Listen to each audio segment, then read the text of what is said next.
Kìa tao đang lo với ai mà biết lương 20 triệu mà đang này. Ai một làm thứ hai rồi. Đá máu đó.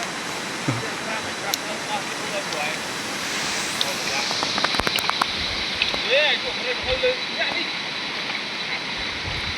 Dạ nó một ta rồi. Just like today. For you, yes. Yeah. Not finished yet.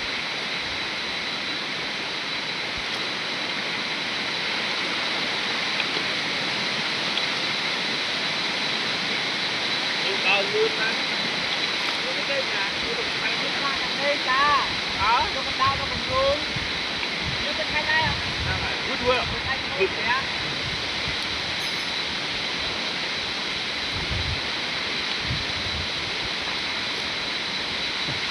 Vô rồi. Anh đi tìm cái gì?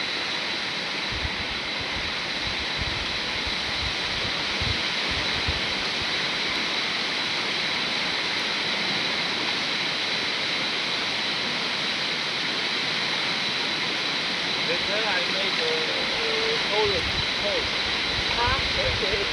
Rồi, đi rồi.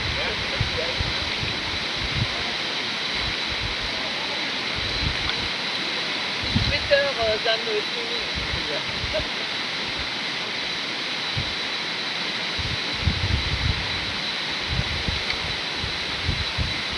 Ayan, tumi ang Mariel.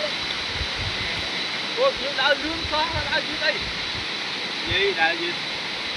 Cái đã bán cái cung à?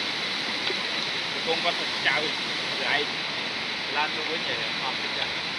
Làm được với như riêng hơn. Làm được với có ở đơn